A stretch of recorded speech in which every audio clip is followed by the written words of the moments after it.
one question where people had a little bit more trouble than on others. I'm not sure if it's going to work. Yeah, maybe not. At any rate, I looked at the quiz, and it looked like people were having a little bit of trouble with the part on records, the concept of record. And so it's not hard, so we'll spend a couple minutes on it now. And so the table, as people understood, geez.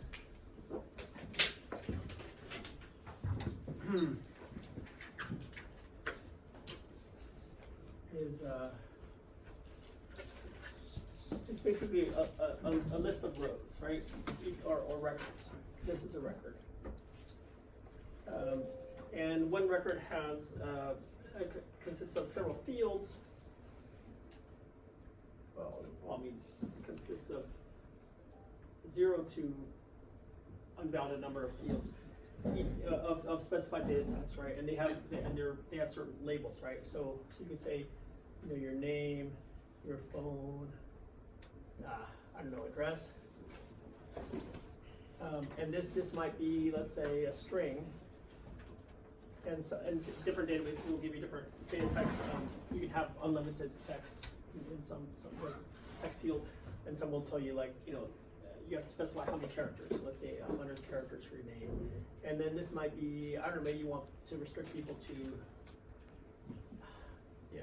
maybe this is also a string of like 12 or something. And then this is another string. And let's say age. Let's make that an integer. And so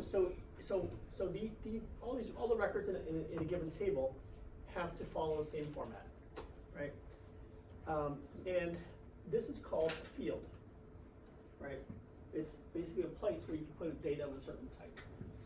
And a specific value, let's say Bob, we refer to this as a value, simply enough, right? So if I say, what's in the name field of this first record, you're going to say, oh, it's Bob, right? So the field is the box with a specified data type, and the value is the specific value that you assign within that record. Okay, that's clear enough, is it? Any questions?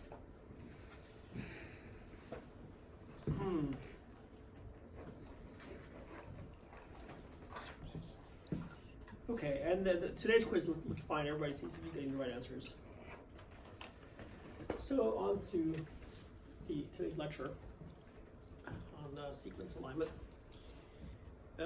So does anybody want to tell me why we would want to do sequence alignments? Why would we want to be able to align two sequences?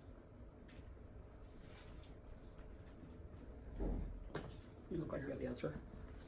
One answer. There could be many reasons. Check the similarity, maybe do a phylogenetic study. Sure. You can see how, you know, where this organism sits in the tree of life. Let's say. Okay. Other ideas? Sorry, I don't see your name. Okay. Try to get it over here. But anyway. Yeah, it's like to check the similarity and the difference between them, and to check if they have the same ancestor, Yeah. for example, and are they evolutionarily related? Yes. Yeah. So do you think it's possible to infer a common ancestor from two sequences? This is a species that's extinct. And you have two extant species that are descended from it. Is it possible to infer the common ancestor? Even other samples possibly, relativity of other common relatives maybe? Yeah. The more data you have, the more constraint, the more you can constrain it. Yeah, sure. I mean, we have to get into the actual case to see the statistics. Very often, there's so much uncertainty that you just make your best guess. And surprisingly, sometimes these are very good proteins in terms of, like I was saying yesterday, of their stability and catalytic properties. Other reasons to do sequence alignments. You have an answer. Comment. Some kind of functionality, because like if we know one sequence which we know has particular domains and we align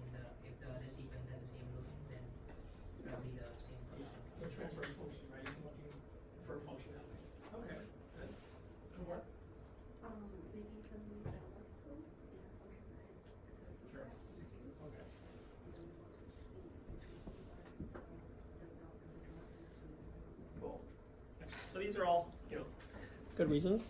Let's see if I probably get any others.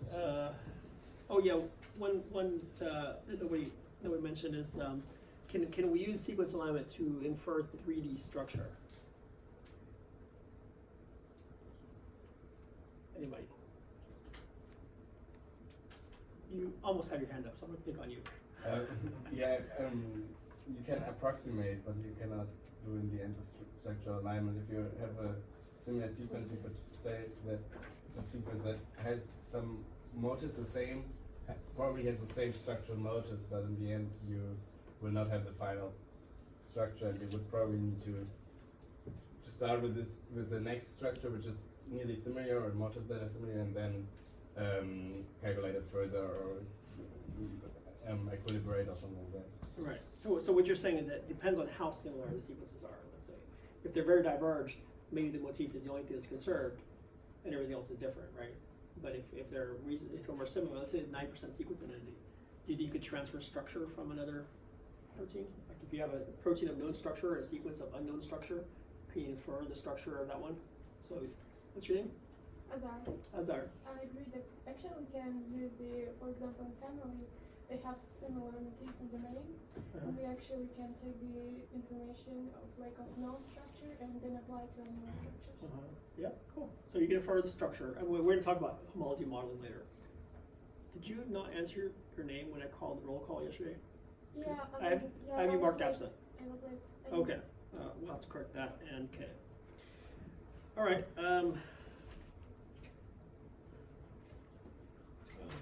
Yeah. So some definitions. So homology. Anybody want to tell me what's homology? Diana.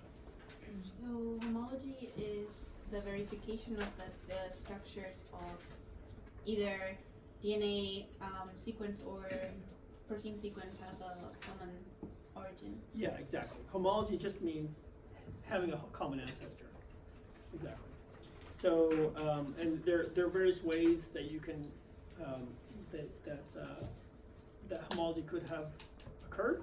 So you could have speciation events. So that means that there was one species and now there are two, and they both have basically the same protein, so that protein would be homologous.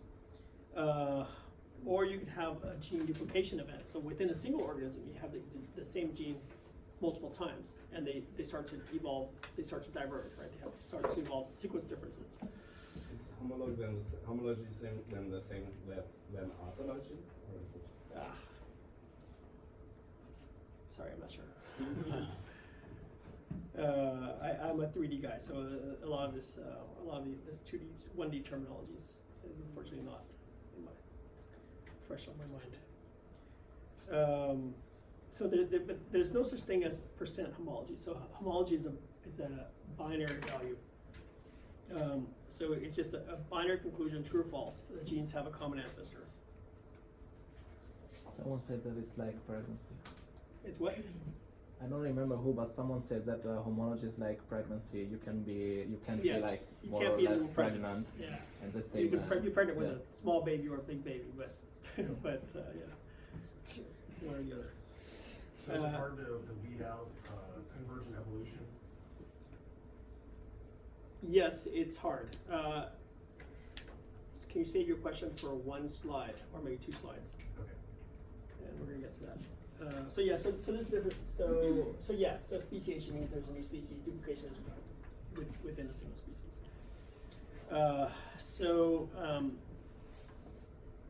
Yes. So sorry, what's your name in the back? My name? Yes. Gunter. Gunter? Gunter, it's more Yes. recognized, yeah. Okay. So as Gunter was pointing out, it's possible to get the same or similar function without having a common origin, and that's we call it convergent evolution. And usually you expect sequence and structural similarity to be low, right? And so these are sort of macro scale examples: bat versus sort of moth. They both fly. Do they have a common ancestor? Not anything recent, right? And the same thing happens with proteins. Like you might see two proteins that have basically the same active site, or maybe the same catalytic triad, but everything else is different. Like maybe one's all alpha helices and one's all beta sheets. So there's just no basis for saying that they had a common origin. So what did he say was similar? The active site maybe. Yes, but perhaps. the entire rest of the structure. Exactly. Okay. So whatever it is that does the actual job, Mhm. it might be very similar, or it might even do the same job in a different way, and maybe not even the active site would be that similar. But you can like for sure if you see that the structures are different, then you say that you're talking about a case of convergent evolution, because structure even a sequence has diverged so much that you can no longer demonstrate homology based on sequence. Most often the structure is still preserves a lot of its memory. Excuse me. Yes. Would it be still called homologs? Would they still be called homologs? Or would, like, if we are determining structure as that They will be homologs, but you would not be able to prove it, okay. right? I mean, let's say God told you these two are related, right?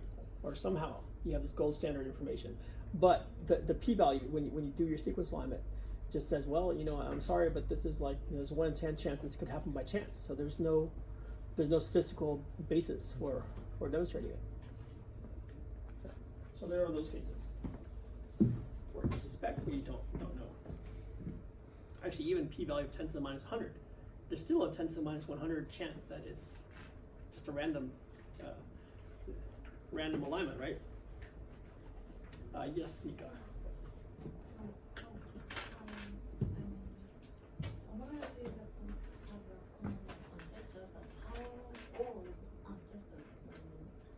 It doesn't matter. I mean, as long as there is, because we all have the universal common ancestor.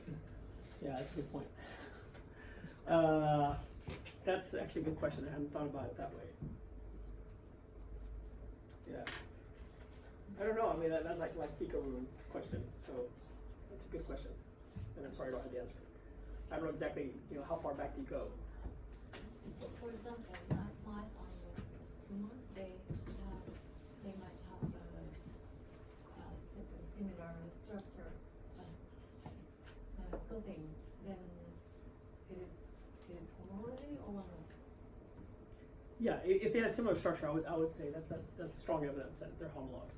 Actually, to sort of answer your question, I think the way I would settle it for a protein is, was there a common ancestor that had this protein that had this function, right? I mean, the universal common ancestor might not have had every protein known, right? A lot of proteins that we have today, I don't know, alcohol dehydrogenase or something, maybe he doesn't need it.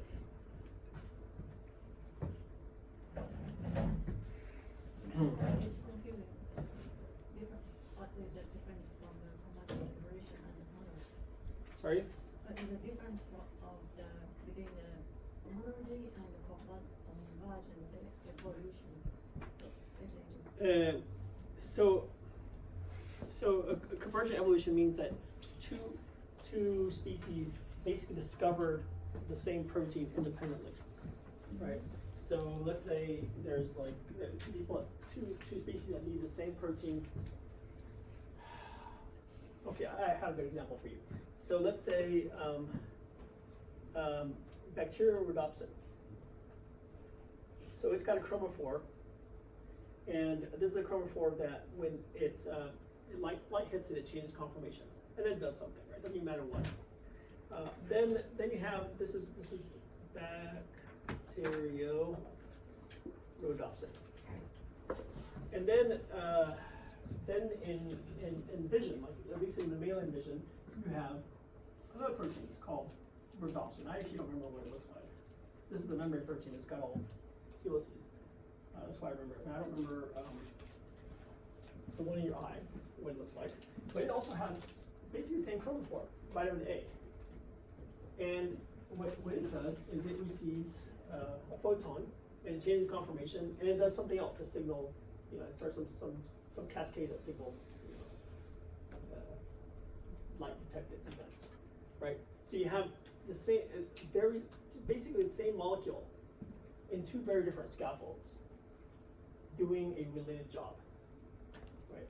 But there's no way these are related. I mean, their purpose is really not the same. The end goal is not the same. Here you're talking about detection, and here you're talking about energy production. Right? And you can see from the structure, not from my drawing, but from the actual structure, that these are completely different animals. I mean, they're kind of co-evolving in the sense that you eat things that have bacterial rhodopsin, and you get the retinol from them. Like if you can eat carrots, it doesn't have bacterial rhodopsin, but it does have retinol, kind of like vitamin A. But anyway, it's protein-wise, they have completely independent origins. Does that make sense? So origin is only about the sequence similarity and the structure similarity? No, I would say that structural similarity and sequence similarity are evidence of homology. Homologous just means having descended from a single ancestor. Mm-hmm. Okay. So if you find this gene in, let's say, apes, it's very likely that there's homolog, right? Just from the fact that we're so closely related. But if you find in bacteria, you might think, oh well, this, even though there's similar stuff, it could easily be a case of convergent evolution. This is an initial guess. Good enough? Thank you. Question. Okay, so Gunther, does that answer your question about convergent evolution? I don't know what it was you were going to ask. That was it. Okay. And of course, divergent. That was kind of silly. I didn't put a slide on divergent evolution. That would be a logical thing to follow. Divergent evolution is kind of the opposite case. Here you have a protein that you might have two organisms that have the same protein that has sequence identity, has structural similarity, but different function. Right? I mean, so like for example, you know, the flipper on a walrus and your hand, right? You use it to manipulate the walrus, use it to propel itself through water, but its origin is clearly from the same sort of family of bones and so on. And in terms of proteins, these are, I would have to think for a bit before to come up with a good example of a protein with divergent evolution. But I mean, for example, there are a lot of immunoglobulin-like proteins in your body. I mean, it's a gigantic family. So I would imagine some of those have, at least some of them have common origin, but very different function. Okay, so what is sequence similarity? You want to tell me? Sequence similarity?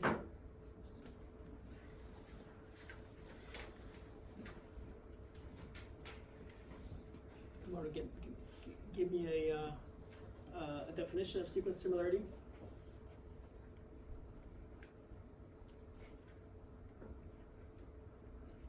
David. So you're trying to, prod somebody else, and it just backfires. Yes, the similarity between sequences means that the exact base pairs that are fitting to each other, the percentage.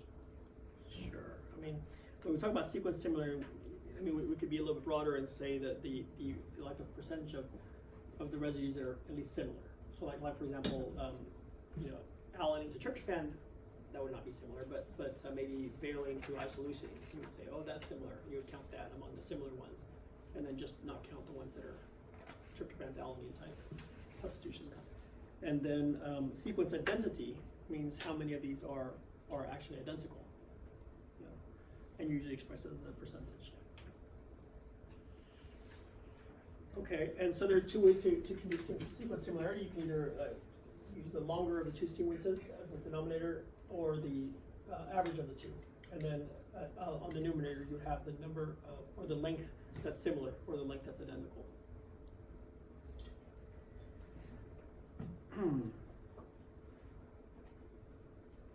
Okay, so anybody want to tell me what's the sequence identity for between these two sequences? First of all, what's the length? I'll just help you. This is 4.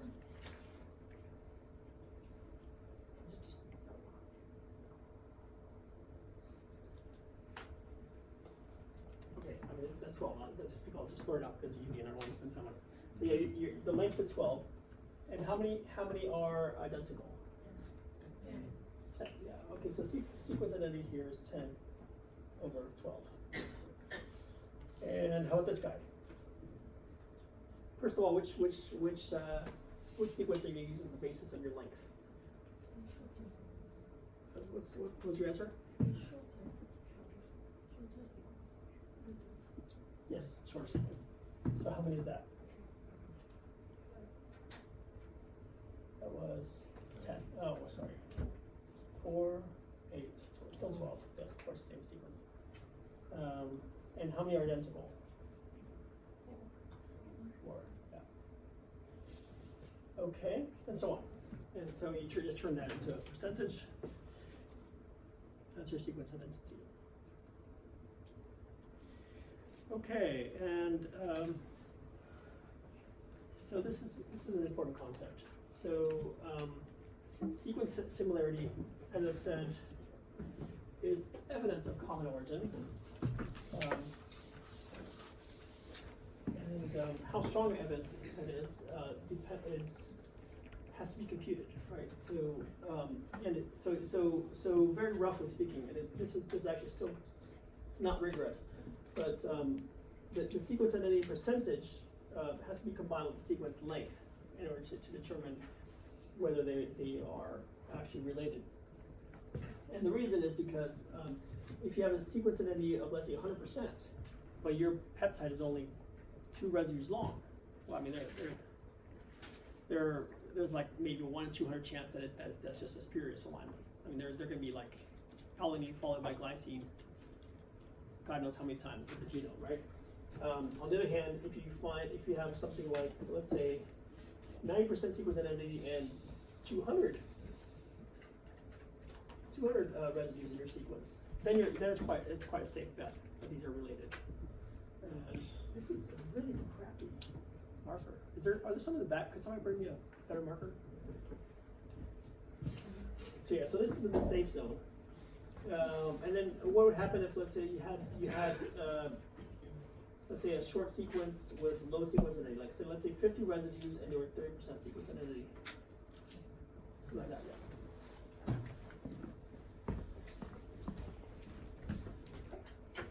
So this is in what we call Twilight Zone.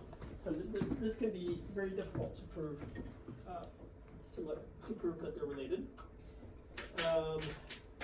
And then if you drop below a certain level, like below 20% for any length, then you're in the so-called midnight zone, which is basically impossible to prove they're related.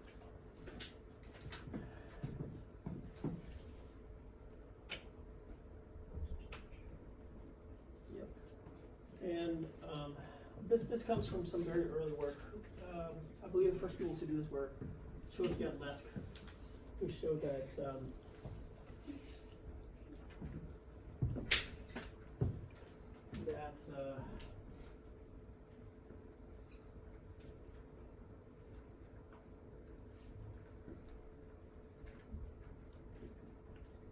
if you plot sequence identity versus root mean square deviation, so like in angstroms, then you would get something like this.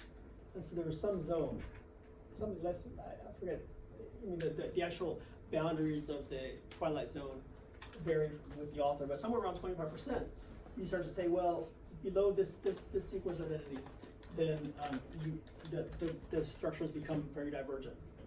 But above it, you can relatively safely conclude that they're related. And so there's this sense that that structure is more conserved than sequence, right? Because you can have really different sequences. I mean, like 25% sequence identity. That's very little sequence identity, and yet here you can have structures that are quite similar. So what was on the epsilon axis? And this is root mean square deviation, so this is in angstroms. So Okay. like if you overlay 2 proteins, right, and you calculate the distance between the atoms, between corresponding atoms, they should be into the square root sum of squares and over n, and that gives you some number of angstroms. So like say 3 angstroms, that's probably quite similar. On the other hand, 15 angstroms, those are different structures. X-axis is structure? No, sorry, this is sequence identity.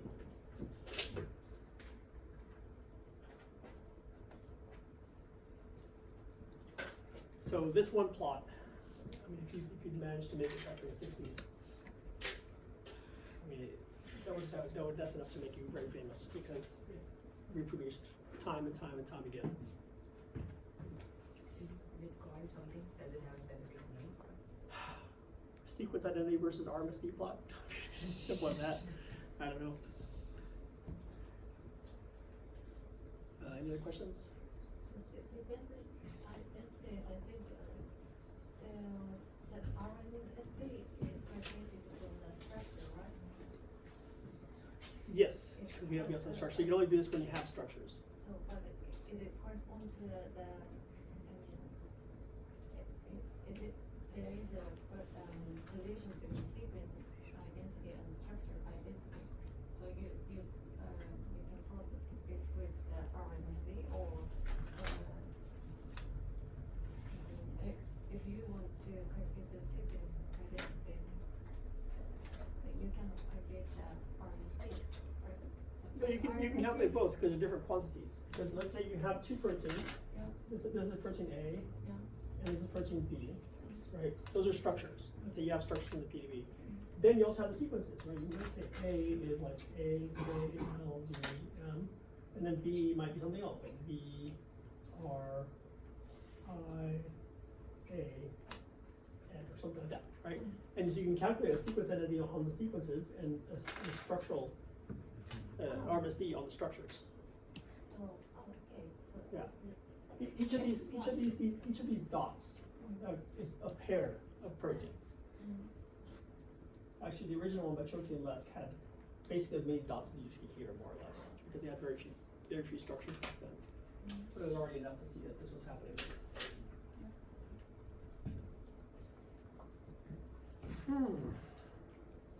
Okay, any other questions?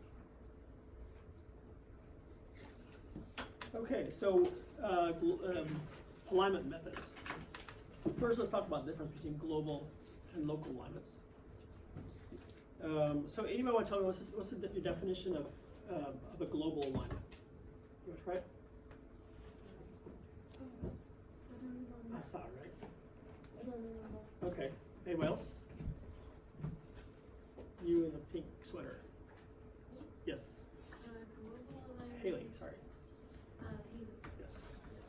Global alignment is when you compare two sequences and you look at sequence similarity across the entire length. Yep. Versus local is when you just look for local, regional.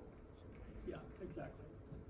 So so basically you have two sequences, and actually it's kind of like these examples that we had before.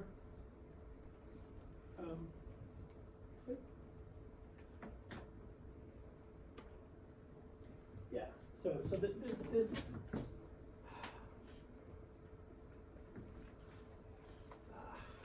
not a great example, I guess. But I mean, you could kind of think of this as being a local alignment.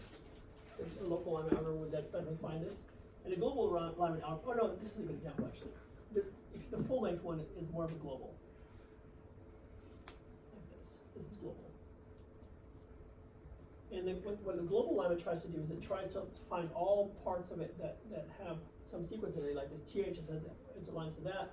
And this other part of it aligns to this other part that could be quite distant, right? Here it's sort of a few residues, but in principle, I think it could have been even more residues. A local alignment would focus more on this, or making sure it doesn't miss that very high scoring part of the alignment.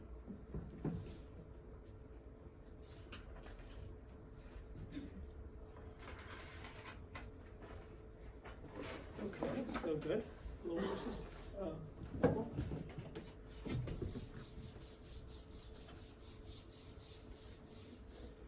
Oh, sorry. I didn't remember I had a good example on the next page. Anyway, so this is an example of a global alignment. It's trying to align this region over here.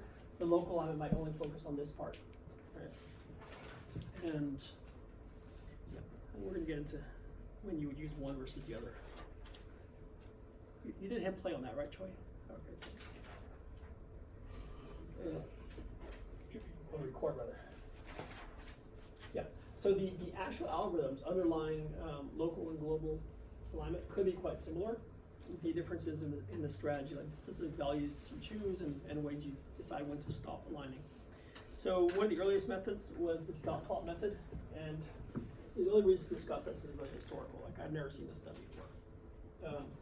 what a dot plot does is you have one sequence on the, let's say, m-axis and one sequence on the n-axis, and you put a dot every time you see the same residue, right? So here a T matching with a T, right? So that's a dot. But T doesn't match with G, so it's just, there's no dot there. And the idea is that you develop algorithms that are good at detecting these long diagonal stretches of dot, dot, dot, dot. And the problem with these is that for, especially for nucleic acids where you have only the 4 residue alphabet, then this can get really noisy. There's just dots everywhere.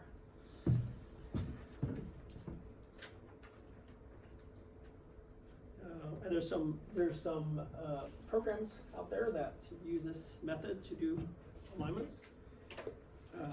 And one thing that's kind of good for is finding repeats, because if you, what do you think a repeat would look like on a dot plot? Diagonals. Diagonals? Parallel diagonals. Lots of parallel diagonals, exactly. So like let's say up here instead of this jet, you have GTC everywhere. Then you would expect to see diagonal, and then another diagonal, and then another diagonal, and so on. Right? So like tiger stripes. That's repeat sequence. Okay, good. Okay, and another thing you can do is that if you have the nucleic acid sequence on one axis and its complement on the other, so let's say here you have G, so here you have C, here you have T, A, so you have T here, and this would become A, and so on. You can start to find patterns where instead of diagonals going this way, you have diagonals going that way, perpendicular to the first diagonals. And that is an indication that you have some sort of secondary structure form. Because helices, nucleic acid double helices, are anti-parallel. So residue numbers going up one way, residue numbers going down the other way, right?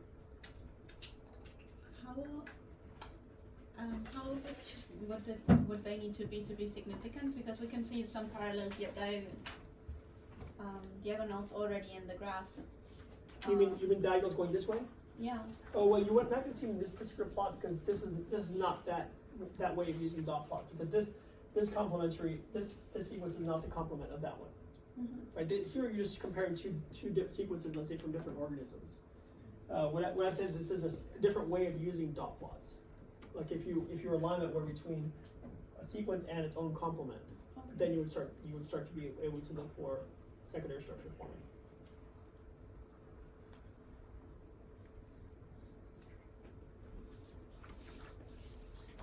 Actually, I guess you could. No, I guess you could.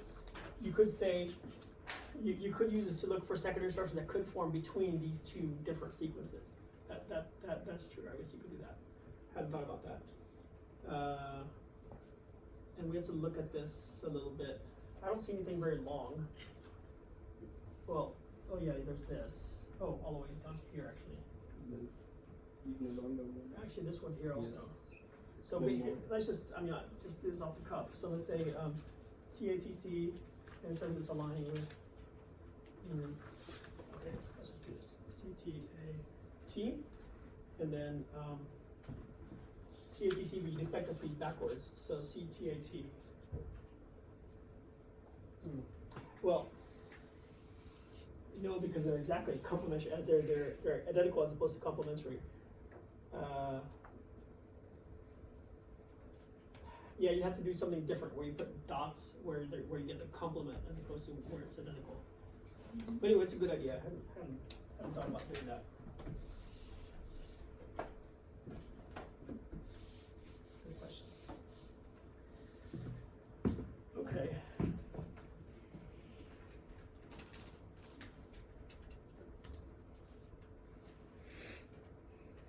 Okay, so dynamic programming. So this is the main sort of technique for pairwise alignment, or at least the best way to do it. It's expensive, which is the only reason you wouldn't always do it. But basically, the most concise definition of dynamic programming is it's an algorithm that follows the Bellman equation, right? So the Bellman equation has these two terms: this f of x naught a naught, and this beta v of x1. And so this in a sense is saying my problem can be divided into sub-problems. And in a way, this is one of the fundamental limitations of dynamic programming. Because dynamic programming is not just for sequence line. There's lots of other applications, like for secondary structure prediction.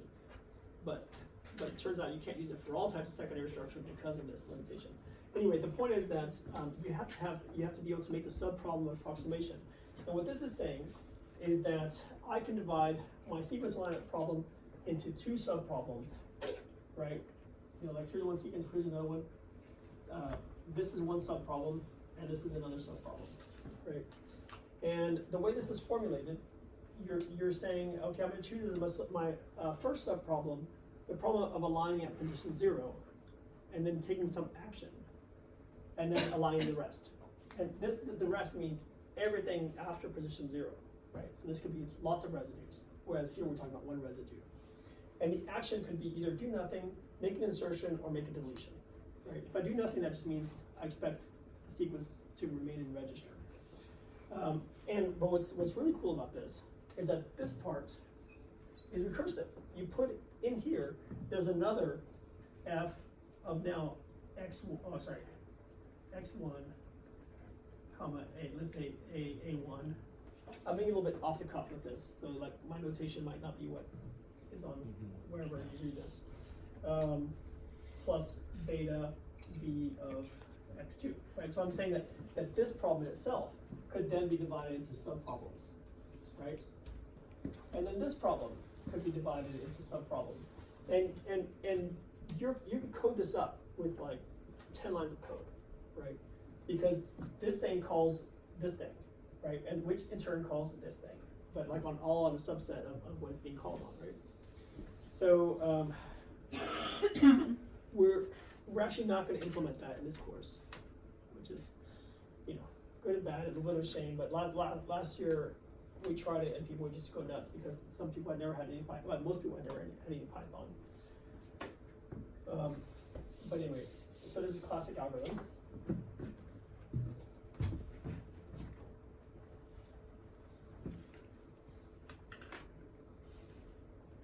Yep, recursive. Yeah, and so to do dynamic programming for sequence alignment, first we're going to create an alignment matrix. It's just like the one we saw for the dot plot method, except rather than just binary dot versus no dot, we're going to use a substitution score, which typically is an integer, but not necessarily. And more interestingly, we're going to see how we use the Bellman equation to allow gaps. And then we're going to do traceback, which once we fill the alignment matrix, there'll be simple, relatively trivial method for tracing back through the matrix to solve the alignment.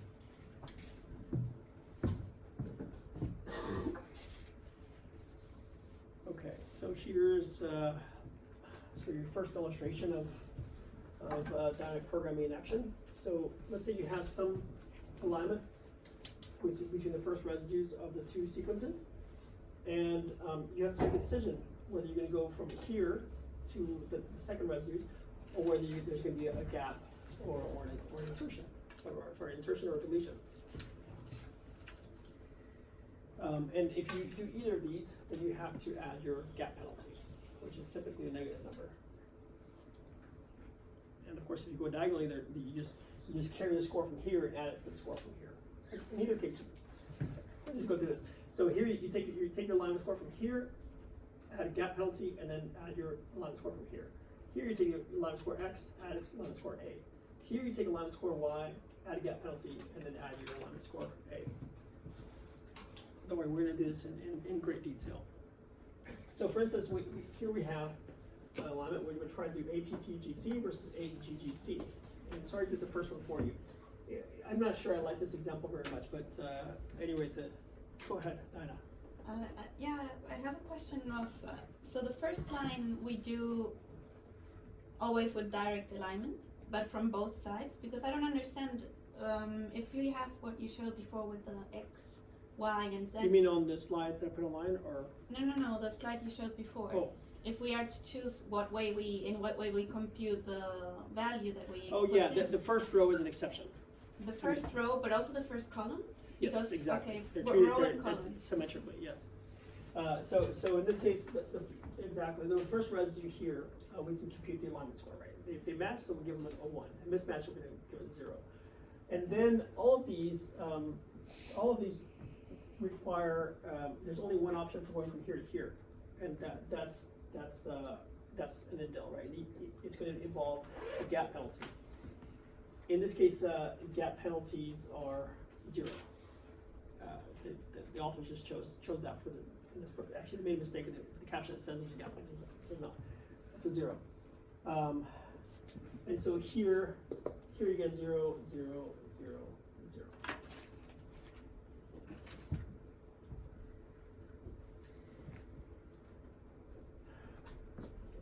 And so the same. So here.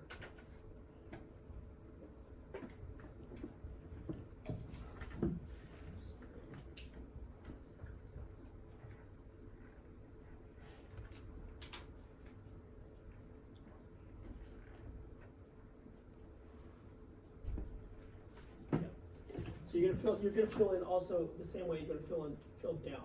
Like here you have no matches between A and G, and A and C. And so here you basically comes your first choice. Like you have 0 here, 0 here, and 1 here. And so yes, question. I have a question, because if you can move horizontally from the first square with the 1 and the gap penalty is 0, why would it be the 1? next squares are not 1? Because then you would be doing like 1 plus 0 Yeah. plus 0. Yeah, What? I'm sorry. I think you're right. I think you probably would have to make them 1. Actually, there are a couple of reasons why I don't like this example. They also did. Usually, you would have an additional row in the middle where you do the gap, like opening gap, like a gap preceding the A's. No, I totally agree. In this case, it's not going to change the answer. But I think you're right. I think they really should have put zeros in here.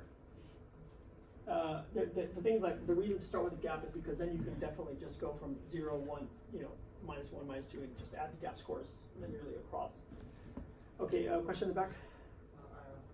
If we have different scores for different, each time we do, if we have a different score, sometimes we take mismatches 1, -1, gap as so -2, and sometimes if we take gap as 0, we get different scores in the. Yes, you get it. The thing is that the gap score is going to control the gap penalty. So the gap penalty is going to control the size of the gaps that are permitted, right? So if you have a strong gap penalty, gaps will almost not be allowed. So you can almost force it to do an ungapped alignment. I mean, you can definitely force it to do an ungapped alignment. In fact, when I implement it, if I want ungapped alignment, I just set an arbitrary high gap score.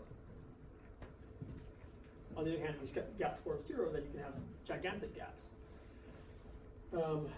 Okay. No, but I agree. I think you're right, and I think in this case it doesn't actually change the answer. But yeah, I do acknowledge your point. Anyway, so this is a 1, and this is 0, and this is 0.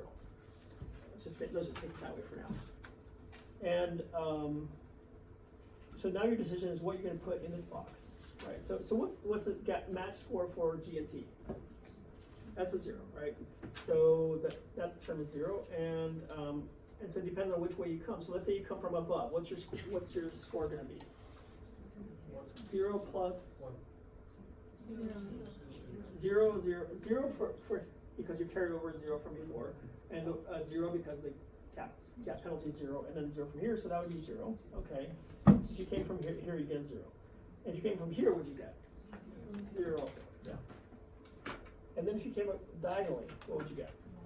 1. Okay, so what are we going to choose? We're going to do a diagonal. Yeah. Okay, and then let's see. Next we go and do the next one to the right. What do people think that is?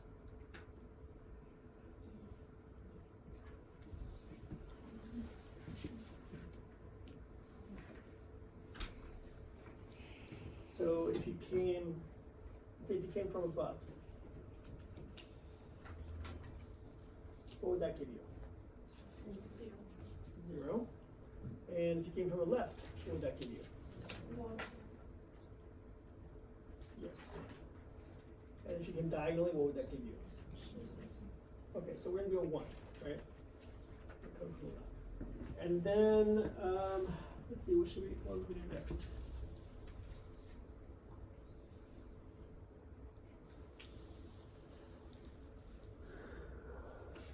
Yeah, so what should we do here?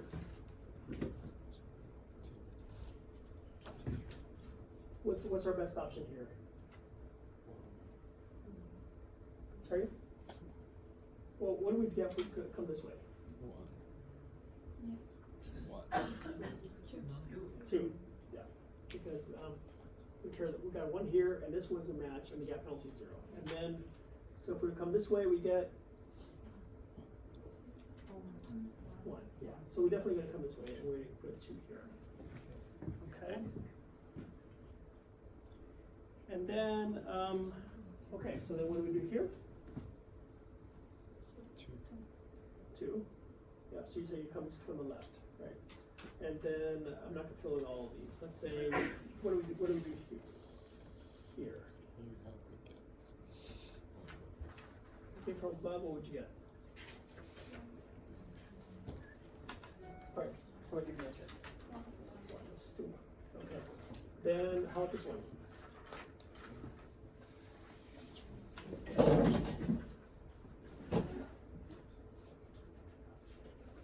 What's this one? 3. And then, let's see, what should we do next? Let's do this one, GC. What goes here? If we go on the left, we get a, you guys agree we should go to the left. And then what goes here?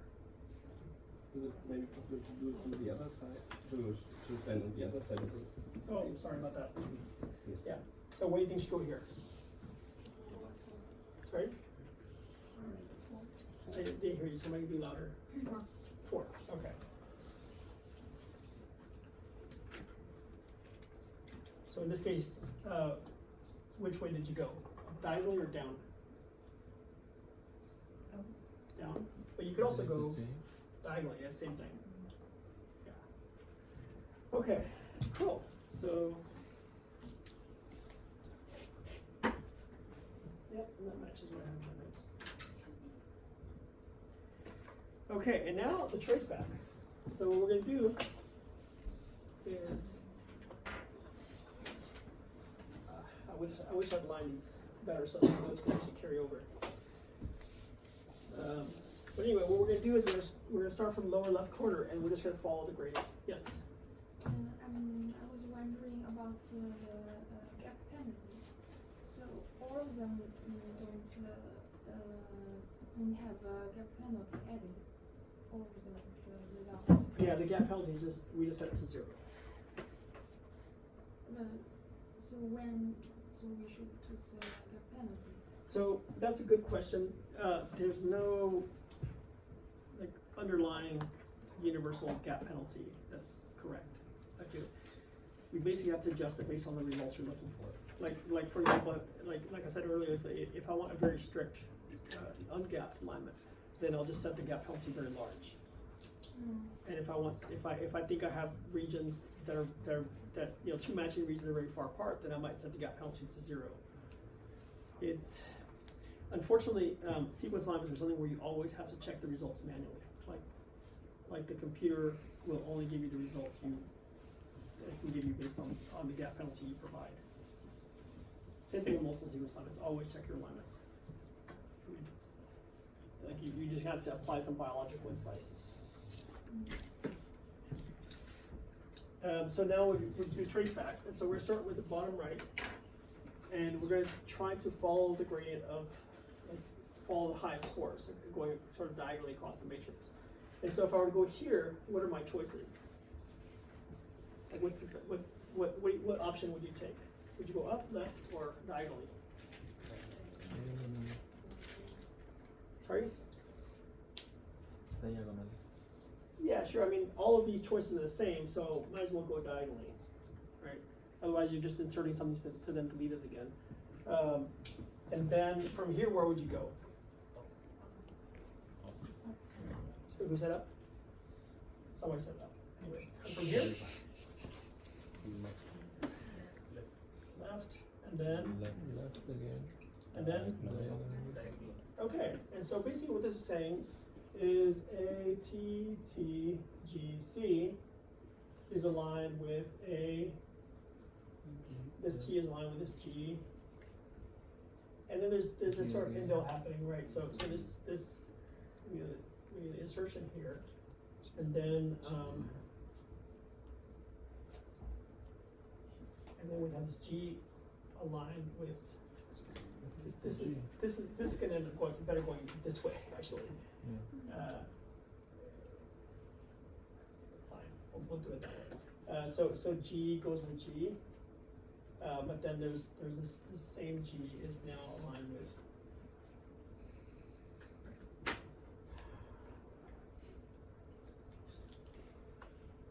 Is that right? This C with this C, this G with this. Gosh. No, sorry. Yeah, you.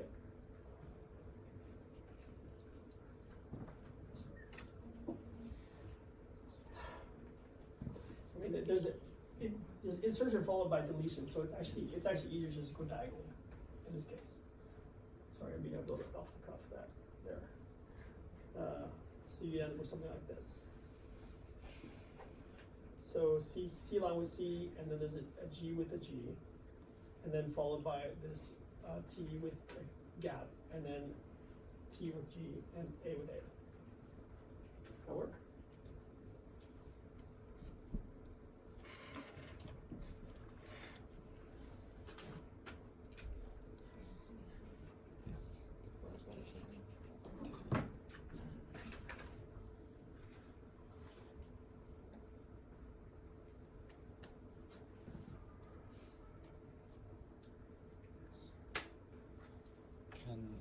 Yes, Haley. I don't understand like how you can just go diagonals and just Like here? yeah, like Yeah, okay, fine, we'll do it that way. So there's CC, and then if you want to go this way, then you would start with this G on the bottom, along with a gap. And then on the top, then your next one would be a T with a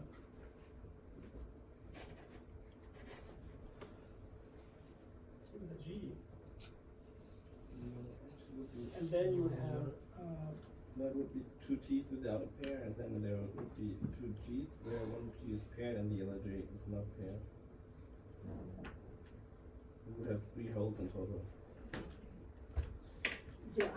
That's why I think like just like it's just so much easier just to say it's an insertion followed by deletion, so it's just easier just to. That's the problem when we don't have penalty scores for gaps or something like that.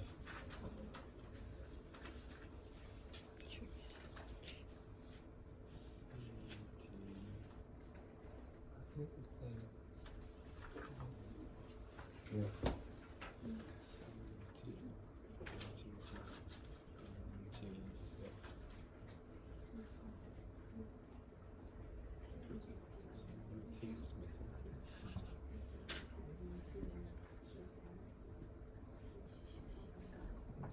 See, that's what's happening here. One This- T is missing. One this T is thing. missing. Actually, one T is missing with the gap.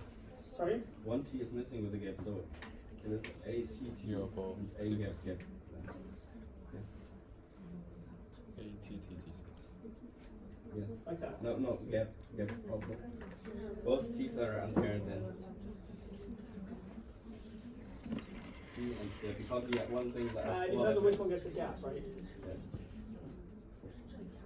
No, there's a gap. Oh, there's the G over here. Oh, I see what you're saying. There's a gap. Yes. Yeah. This would be if it would Yeah, follow T this. A. Yeah. So it's. Let me just do this over again. A T T gap G C, and A gap G G C. And so what I had done by going diagonal is just consolidating these guys and making them into mismatch. But yeah, I mean, I guess.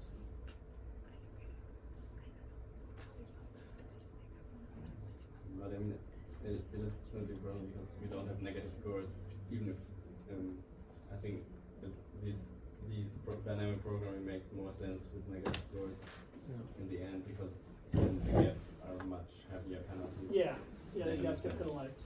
And you would end up probably collapsing depending on the gap scores. Yeah, sorry about that. Being a little bit casual with that. Yes, Haley?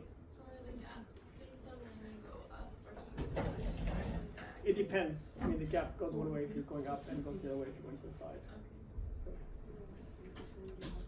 I mean, if you do this on exam, you probably have several options to choose from, so you wouldn't have to worry about that particular ambiguity.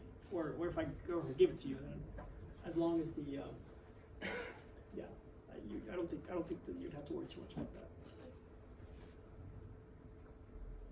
Good enough? Yes. So let's say I do sequencing, and then if I get a particular sequence and I'm trying to align it with the reference sequence, then and if I use this method, then when there are whenever it does not match, it is basically going to tell that there is an insertion in my sequence that I'm trying to match to it. No, it might just mismatch. It'll just mismatch. Yeah, and again, depending on what your gap score is, it'll maybe it'll try to. I mean, it's hard to say on a hypothetical basis, but it could make the decision to try and match somewhere else and just taking the hit of a bunch of mismatch scores. So then, in this sequence, at 5th position and 6th position, again G and C are matching. So how will it exactly match in that case? Will it consider gaps and then match whatever? 5th position, CC is matching. Is that what you said? Yeah, in the sequence that we wrote on the left with the gaps. Yeah, I mean, if the gap penalty were heavy, then it would clearly try to close this gap and just align the T with a G. The alignment will stop there. Sorry? The alignment will stop at that point. I mean, it depends on how heavy it is. If it's really heavy, then it won't even like this gap, and it'll take a mismatch with AT. Right. I mean, if let's say that the gap penalty were like minus 1,000, then it would probably do something like ATTGC and then CG and then mismatch. Like, so just get these two and just take mismatch hits here. Right. So depending on your gap score, you get different alignments.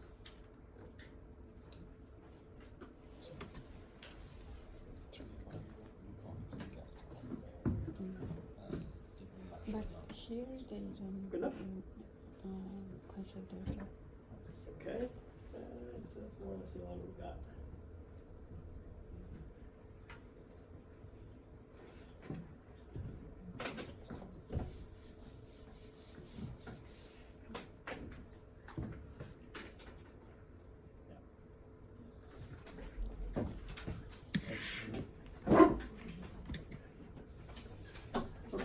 So I think we spent enough time on this. I mean, if you want, we can try to rationalize some of these scores. You want to try some of these, or do you want to just move on to the next? Yeah. So this one is another exercise where it's in the book. Oh, wait, no, sorry, this is from somewhere else. You can look at these scores and see if you believe the numbers, and then show yourself how you trace that through.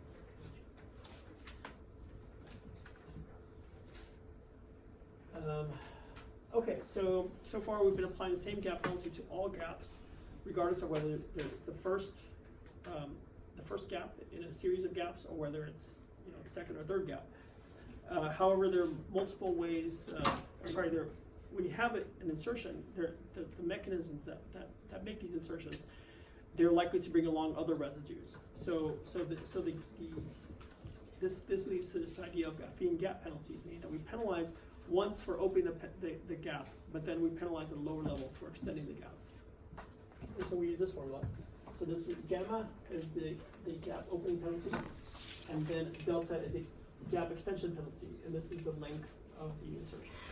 So k minus 1 extensions, and then 1 gap opening.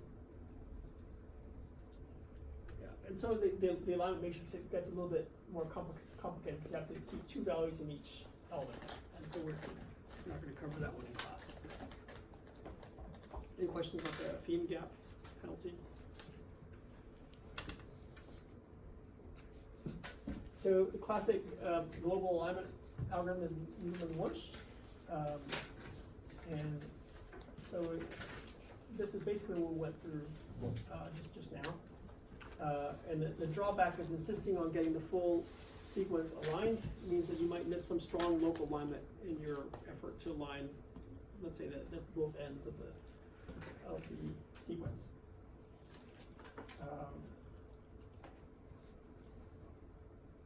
Yeah, so there are web implementations of this. There's one that doesn't penalize terminal indels, so the links don't need to be similar, right? So you can allow infinite gaps at the beginning or the end, or both. And so this is something you can use if you're aligning like a single gene to entire genome. So local alignment is useful when sequence lengths differ. And because it's going to look for a region of similarity and it's going to stop. It's not going to try to align the whole sequence. And so the classic alignment algorithm for this is Smith-Waterman. There are no negative scores, but it assigns a 0 for a mismatch. And so oh yes, question. When you were talking about the Needleman-Wunsch algorithm, you said we could use that for aligning one gene against a whole genome. No, I would use that because it's a global alignment algorithm. I would just use a local alignment. Okay. Yeah, or you can use this variation.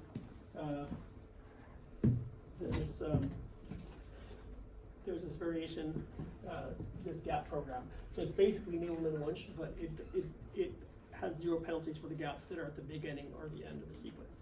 And so that you could use for aligning the whole sequence.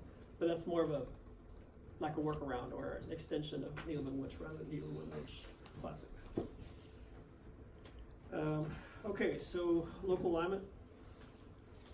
So what we do is with Smith-Waterman is it's just like Needleman-Wunsch, except that when you hit some 0, like I don't have a matrix up, but if you were to have a mismatch, you would put a 0 in that, and then so what you're looking at for is diagonal alignments until you hit a 0, and then you stop, right? So you might get lots of good diagonal alignments, but they don't go over the full length sequence. And there are ways to then connect up these diagonals, but we'll talk about that later. Okay, so yeah, there are lots of pairwise alignment servers that use this.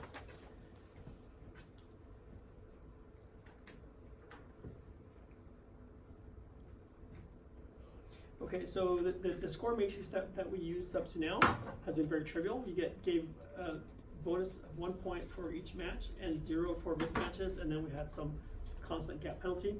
But in terms of the scoring matrix, this assumes that all substitutions are equally likely, right? And it's, is that a reasonable assumption? Right, no. So better scoring matrices are aligned from, well, there are also ways. I mean, one way is just to look at the amino acids and make some physical chemical argument and say, okay, maybe valine to isoleucine is going to be a change that's accepted in evolution, but maybe valine to arginine will not be, and so you just assign it on that basis. And you can make this a little bit more rigorous than that. But what's really worked well has been to use multiple sequence alignments, because all the physical chemical arguments and calculations and experiments in the world are not going to reproduce the diversity of things that are happening in the cell, right? Because the amino acid knows that it's in the context of this larger chain. It's got these other amino acids nearby. I don't know, it's interacting with something in the solvent. It's interacting with nucleic acids and so on. And so it knows, oh yeah, maybe I can add a methionine to this valine and make it an isoleucine. Maybe it would be fine, but maybe it won't be. Maybe I'll start to clash with my neighbors. Maybe something. There are subtle details that make it that doesn't exactly follow the physical chemical arguments, and so you get slightly better performance if you follow the empirical observation, which is your multiple sequence alignments. So for nucleic acids, there was this guy Kimura who made the argument that you can substitute a purine to a purine. So remember, a purine looks like this, right? 6-membered ring. And then a pyrimidine is a, looks more like this, like a dicyclic group. And so from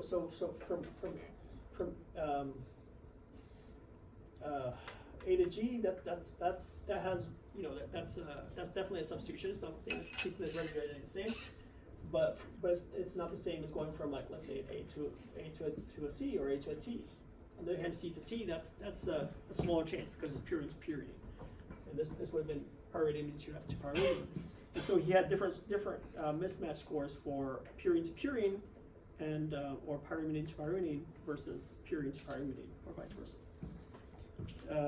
So he had this 2-parameter distance metric for that. And amino acids are another level of complication about that, because here there's a degree of physical chemical similarity.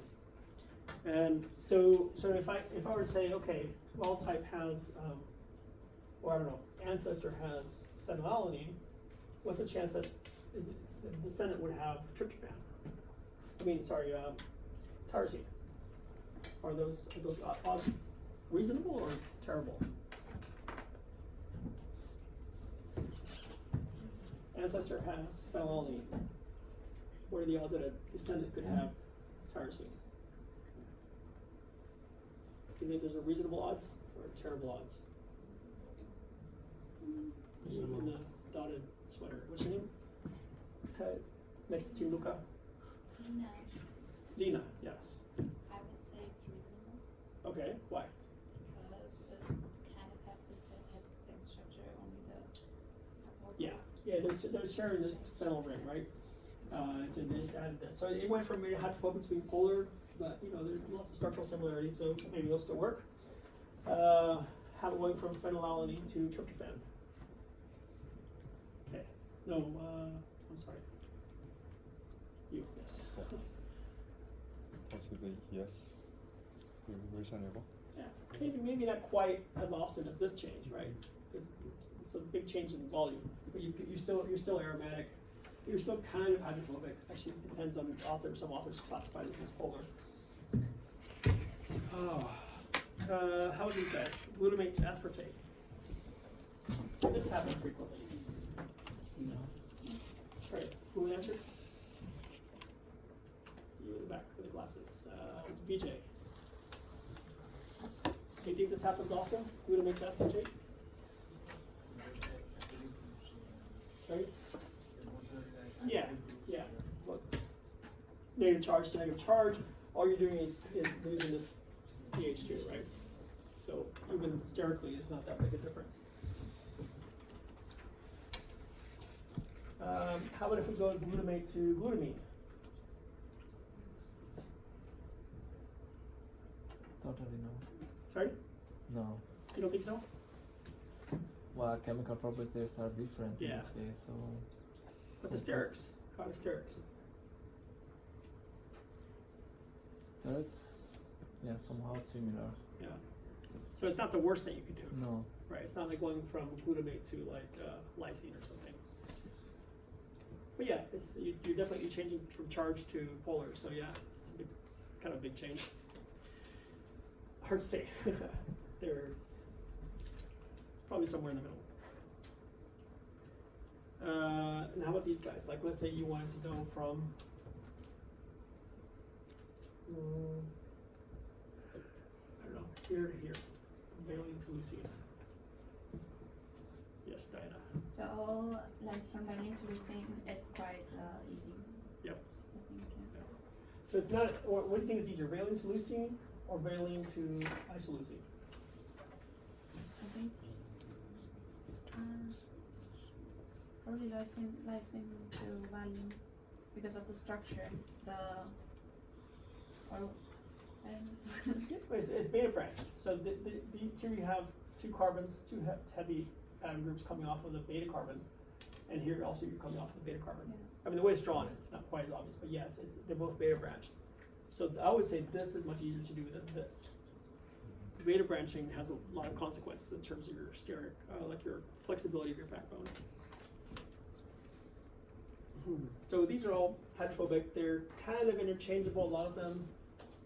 I don't know, what about proline to anything? You think that's easy to do? In the back.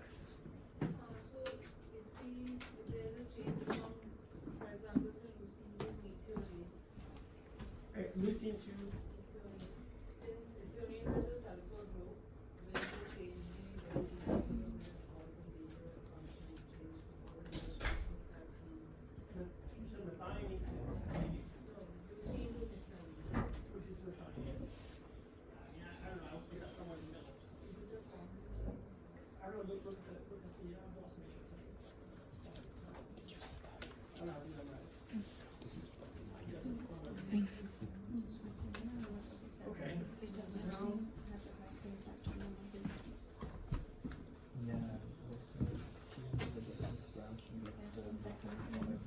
Okay. So you can, as I said, construct from scoring matrices from physical chemical arguments, or from even from substitution rates at the DNA level, but those are not very good. The ones that work best are these physical chemical still reasonable, DNA level not so good. What works best are trusted multiple sequence alignments, and so the most popular scoring matrices, Ham and Blossom, are both based on this approach. And so here we have positive scores means a substitution that's more likely to occur than by chance, and negative means less likely to occur. And the scores are these log odds, typically to base 2, and so score 1 means likely to occur twice as much as by chance. And we're going to go into exactly what I mean by this. So PAM is a point accepted mutation. So this is compiled from very closely related sequences. So sequences that are related by 1 PAM unit. And so 1 PAM unit means 1 accepted mutation per 100 residues with respect to some common ancestor. And so PAM, the way it deals with sequence divergence is by assuming the Markov property, meaning that PAM1 corresponds to 1 PAM unit of evolutionary time, very roughly speaking, and so to model twice as much evolutionary time, you would just multiply 2 matrices, right? So that's called the Markov property.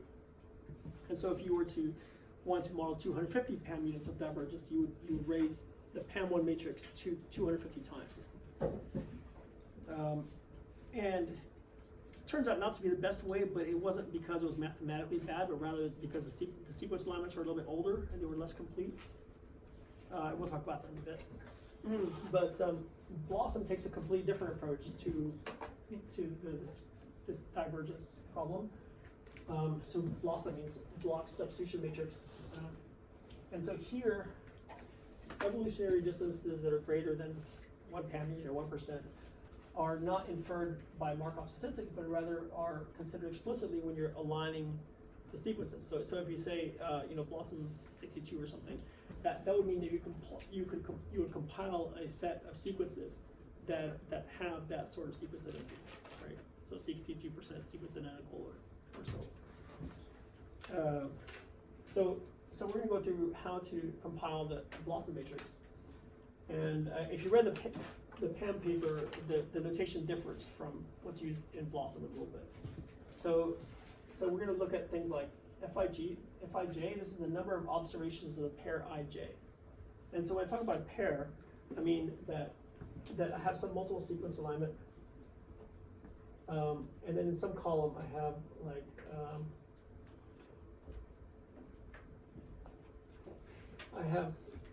lots of residues, and 1 pair means AA, that's 1 pair, and then AB is another pair, AR is another pair, and so on. And so Fij is the number of observations of the pair Ij. So let's say if I say how many pairs AA are there, well, there's just 1 pair, right? And then Qi is a fraction of Qij is a fraction of that pair versus all possible pairs. And for blocks of, there's a way to compute the number of possible pairs. There are actually 2 ways. Yes, Ines, Ines. when I read the paper in that last formula, I understood why they use the, yes, so I get why they use the number of sequences you have aligned Uh-huh. and the log length, but I don't understand where does the S minus 1 Okay. come from. So let's just start with that one then. So actually, this already has on the board. So think of this as being one column of your multiple sequence alignment, and here these are your residues. Let's number them: 1, 2, 3, 4, and 5. Right, and so you can make a pair between 1 and 2, and between 1 and 3, and so on. And the way you can represent this in a matrix is you can say, okay, 1 and 2, that's a dot here. Or equivalent, you could say 2 and 1, that's the same thing, the same pair. I'm going to put dot here. 1 and 3, there's this dot, which again is equivalent to 3 and 1, right? You can also say, okay, the pair of A with itself, that's 1 versus 1. Okay, and so what's the total number of dots in this matrix? Let's say this quantity is S. S is equal to 5. What's the total number of dots? S multiplied per 9.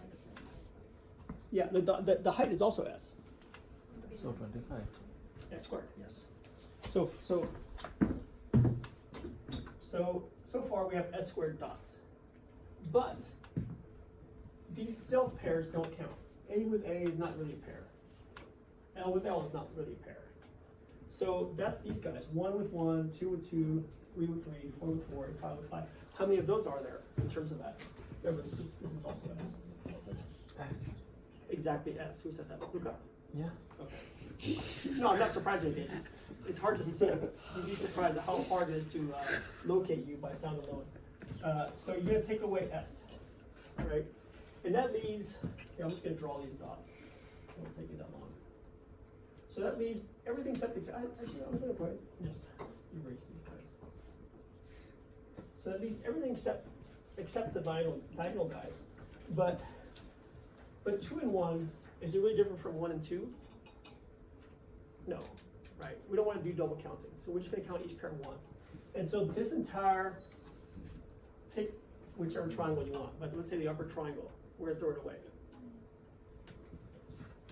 And so what does that become? Divide by 2. And the thing is that you're doing this over all columns, and W is the number of columns. So you multiply this number times W. Sound good?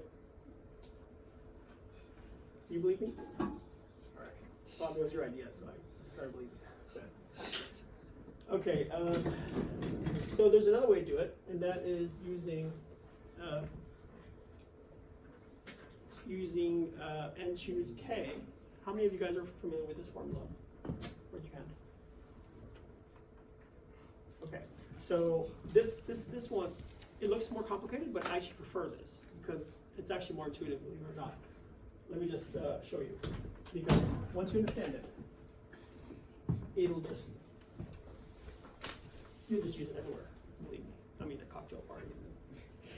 And no occasion is inappropriate for n choose k.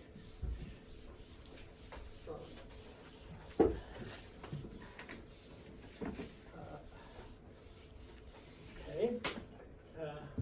So the way n choose k works is let's say a truck drives up full of apples. Well, not a big truck. It just has 5 apples. And the driver says, buy some apples. And you say, well, I'll take 3 apples. Okay. Not that this would actually be useful, but how many ways are there to pick 3 apples out of a truck with 5 apples? Distinct ways. You might want to tell me what's the first step. So this, I'm just going to just say this. N is equal to 5. N is just the total number of apples. And K is 3. That's the number of apples that I'm going to choose. Anyone want to tell me what's the first step? A few people raised their hands, so somebody might know. It's just a combination, isn't it? Yes. What's the Okay, you want to get me started? What's step one? Combination? Yeah. Just tell me like in plain English, like what you would do. Like how you, or do you know the whole derivation? I'm not certain of what you're asking. Okay, so I'm just saying like how do you start? Like somebody asks you, okay, how many ways are there to choose 3 apples from a truck that has 5 apples? You start with the first one and you pair it with all the other ones, and then you start with the second one and you pair it with ones that you haven't paired it with. I mean, you can think about it like that. Kind of. That might be one way to derive it. I'm not sure if I mean, but what you said is right. You have, how many ways are there to choose the first apple? There's 5. 5. Okay, let's start with that. So there's 5 ways to choose the first apple. And then How many there's ways are there to 4 choose the? apples. There are 4 ways to choose the second apple, and there are 3 ways to choose the third apple, right? And now you have 3 apples, right? However, this overcounts a little bit because maybe you chose, like one time you chose apple number 1 here, and then apple number 2 here, and apple number 3 here. But the second time you said, oh, now I'm going to choose apple number 1 here and 2 here. But they're the same 3 apples, right? So you have to divide through by all the permutations of these 3 apples. So how many permutations of 3 apples are there? So like apple ABC, apple C, yes, why? 6. Who said 6? Why? 3 factorial. 3 into 2 into 1. 3 factorial. Is it clear to everybody why it should be 3 factorial? Because there are, like if you have 3 apples, you have 3 ways to choose which apple is going to be in the first place, right? It could be A, B, or C. But then after you made that choice, then you have 2 choices remaining, right? So, for example, if you made the choice B, then it could be C and then A, or it could be A and then C. That's it. There's no more choices. And if you chose C, then you have to choose between A and B or B and A. And that's it. There's six options. So basically, this is 3 times 2. Technically, it's times 1 also. So we have to divide through by 3 factorial. No, sorry, I'm doing this wrong.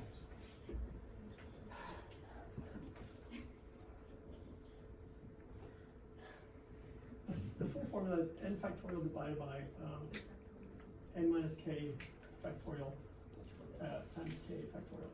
So yeah, so you have to divide by 3 factorial, and that would be it if you wanted to solve it this way. It's like sort of by English. And the reason that this equation is equivalent to this is because if you expand out n and divide by n factorial, divide by n minus k factorial, you just keep the leading k terms, right? So in this case, it was 5 times 4 times 3 times 2 times 1, but n minus k factorial, that's 5 minus 3, so it's 2 factorial. It would be 2 times 1, and then k factorial is 3 times 2 times 1, right? So this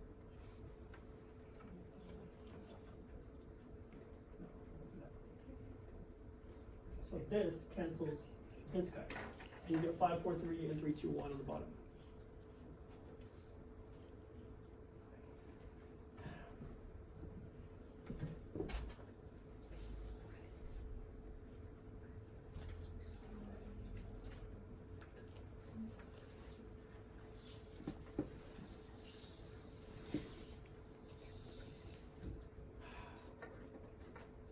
There's one other way to see this that might be a little bit better.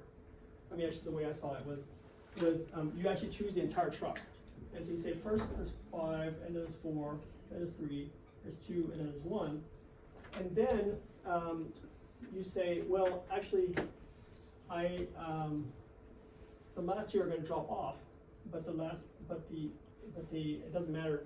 The order of these last 2 that remain, they're going to left on the truck. That doesn't matter. So it's 2 factorial. Whereas the order of the ones that keep doesn't matter either. So that's 3 factorial. So it ends up giving you also. I'm not making this very clear, am I? How many people think they understand this? Okay, all right, that's half or so. You guys want to? Maybe we should just you guys want to keep going? I mean, you already have this other formula. Or do you want to ask me questions about this?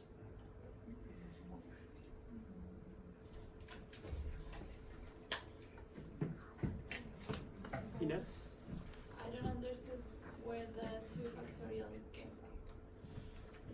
from.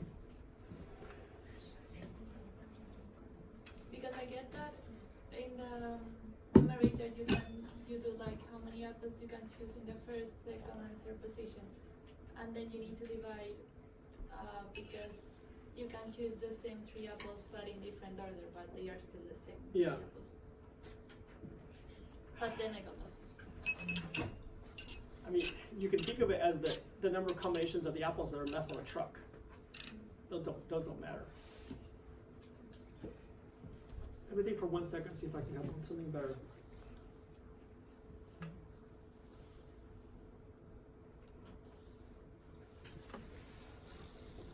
Yeah, I mean, so think about the truck being, actually, so the truck, like at the time you load the truck, maybe you already knew it was gonna go to Ines, right? So these are Ines's apples. And there are gonna be 3 of them. And these are the leftover apples. Who knows where you're gonna sell them? But anyway, these are 2 of them. And so the farmer is loading up the truck. And he says, okay, I'm gonna toss these in the truck, right? So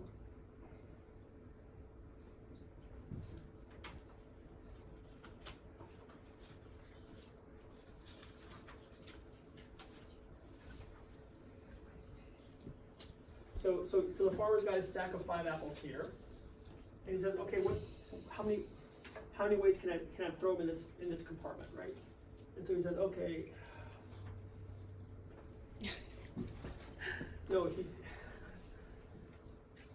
He's not even thinking about Ines yet. He's just going to throw them in the truck. So he says, how many ways do I have to throw all these apples into the truck? Those are 5 factorial ways, right? And then it just so happened that 3 of them, because the truck is built to only take 3 apples here, 2 apples here, 3 landed here and 2 landed here. That's just how the truck is built, right? Then Ines doesn't care what order these apples are in. So you have to divide through by 3 factorial. And the rest of the truck doesn't matter what order these apples are in. So that's 2 factorial. Does that make sense? Okay. Sorry, I didn't realize we were going to spend so much time on it. Otherwise, maybe I should have had a whole slide and made sure I explained it in a better, clearer way. But how many understand it now? Okay, I think we're getting better. Anyway, you will be perfectly okay in life using this formula. Let's put it that way. But actually, in the internet, I mean, that's normal combinatoric, and in the internet there are many tutorials explaining combinatoric. Yeah. So like, implement that, just do a combinatoric, and you will find the derivation of this formula in many ways. Yep. Cool. I have Yes. a question now that we talked so much about it. I forgot. So the width, what is it? What can you? The width is the number of columns.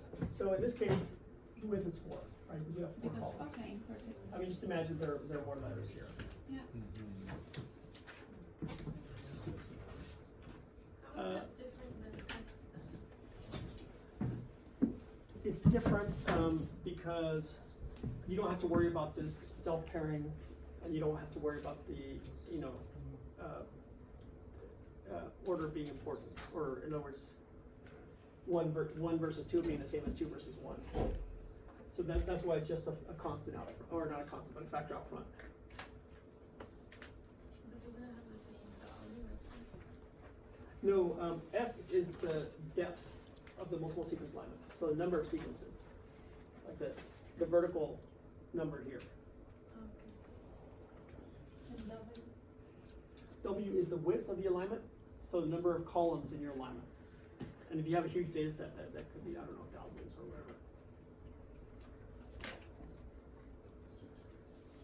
In that case, that is only S, right? This is S, and this is also S. S. And where is W? W is not here. I mean, it's just this we had to look at S carefully because there's a possibility for self-counting and for double counting, and we have to get rid of that. But W, there's no problem. I mean, you just multiply. Because these statistics, if you have twice as many columns, you would have, assuming that they all behave the same way, then you'd have twice as many pairs of each, let's say. I mean, in other words, if the pair AS occurs as 10% of all pairs, then it wouldn't matter if you have one column, if you have 1,000 columns, like as long as it's, you know, all the columns are following the same statistics. Because ultimately all we want to do is compute the number Fij, the frequency of pair Ij. Actually, we're going really slow. When does your lab start? Okay. One more question, then we'll go on. VJ. If you have a query sequence on top and the query. Yeah, on the top, and you have the reference as this column. That means the length of the query should be W, is it? No, this is a different concept. Actually, let me go on to the next slide, and maybe you'll see what W is.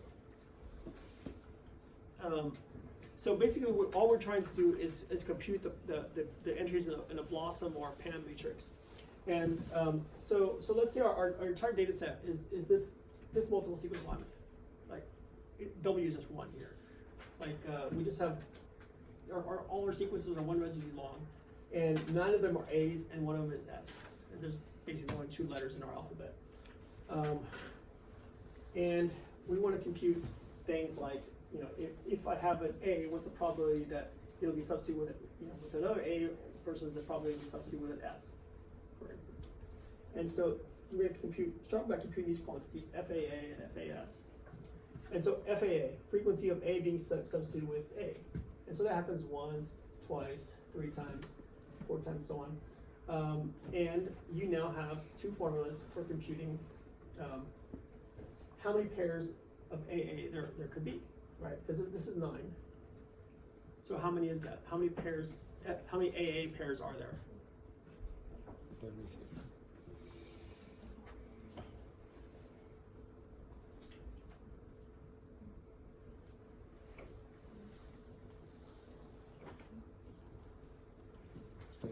46, somebody said? Okay, 46. And how many AS pairs do we have? That's easy. You don't need a formula. No. Sorry? DJ? Who's going to blur out the answer? I'll take it. 9. 9. Okay. FAS is 9. But I think it was 36. 36. 36. 36. 4 times 9 is 36. Yeah, that sounds right. I'll just trust your math because I did it in my head, so. Yeah. And then what's the sum over all possible Fijs?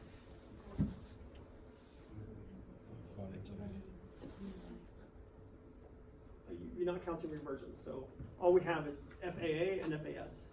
So that's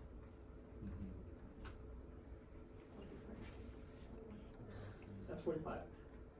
It's just this plus that. And then we're going to need this quantity. This is the fraction of let's say FAA divided by all other fractions.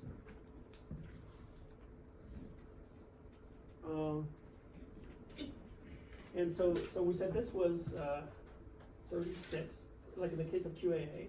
This was 36, and this was 45, right? And so 36 divided by 45, that gives you 0.8. That should be right. And then likewise QAS, we had 9 divided by 45. And so I think you agreed 9 divided by 45 gives you, so I want to word it out. It doesn't matter, it's just referencing. So 0.2. Okay. And then we're also going to need probabilities in order to compute expectation values. So we know the prior probability of, let's say, PA and PS, right? And so the way we compute this is we say, okay, if we want PA, that's going to be equal to the probability of QAA plus half of QAS, right? Is that intuitive to people? Do people see why that should be that way? Yes or no? Who thinks that's intuitive? Who thinks it's not intuitive, or perhaps even wrong? No, I'm just asking why we have the sum of something. I don't understand the sum sign. Oh, the sum is all other, All other, all the Q's that I is not equal to J. So for example, QAS, or hypothetically QAK, or whatever if we else. have more, okay. Yeah, so this is like same couples, so they count fully, and then these are hetero couples, so they count half, right? Because you only want to know the number of A's. And you know, similarly for PS. Okay? I have a question about this block method. So the block method is built in a way that I could also have multiple amino acids, like comparing duplicates of, not duplicates, amino acids, dinucleotides or dipeptides, or pre-nucleotides and pre-peptides. That's the reason for the, or Sorry, I'm not understanding the question. is What's it- this block that you're talking about? is it possible with this method or these? I mean, they are talking about protein blocks in a long way. So is it possible to calculate them therefore tri-peptides and dipeptides? Oh, that's a whole different question. Like you're talking about correlations along the length of the sequence. Yes. That's a very good question, but completely not treated by this method. Yeah, I mean, definitely, like if you have an A at position 1, there's a certain altered probability that the next residue will be Yes. A, as opposed to whether I didn't have the A first. But no, this assumes that positions are independent. Because isn't that the reason of the V? Sorry? Isn't that if you have the dipeptides or tripeptides that I have, then V is equal to 2 and V is equal to 3? I mean, that's why What's B? the V from there before, the block with, You mean W? yeah, sorry, W. No, W is just to tell you how many pairs you have, how many possible pairs there are in your alignment. I mean, if you have a very wide block, that means the total number of pairs could be much larger, right? That's all that's for.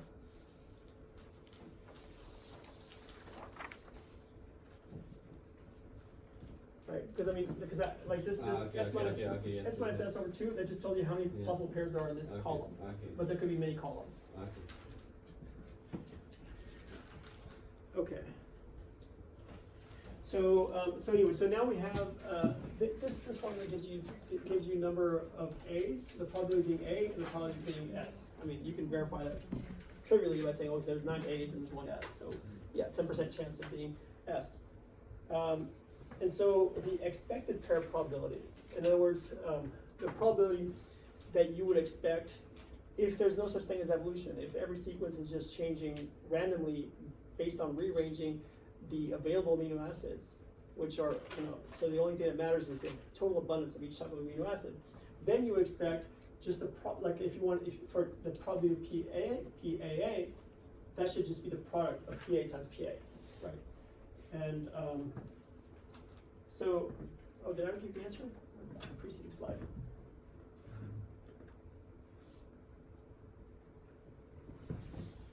Yeah, so the expectation of expected probability of some pair, if I is equal to J, so for example EAA, that's just PA times PA, right? Like the probability of finding A once times the probability of finding A a second time. On the other hand, for if you have different amino acids, so like EAS, then you would have to compute the probability PA times PS plus PS PA, right? Because there's 2 different possibilities. Okay, and then you're also going to need ESS ultimately. Of course, that's PS times PS. And so the expected pair probability for AA is 0.81. So it's slightly different from what we got empirically, right? And EAS is 0.18, whereas empirically was 0.2. Does anybody know why we got these differences between expected and observed? even though all our expectation is based on this universe. This is the only sequence alignment in our universe. Anybody see it? It's actually right on this slide. So the thing is that there's one more possibility that never occurred for us, and that's probability ESS. And that's just because it's such a small alignment. But anyway, based on this probability of occurrence of A and this probability of occurrence of S, there's a 0.01 probability of getting S substituted with S, right? Like an SS pair, right? So that's 0.01. And so you add these up, and you get 1.0.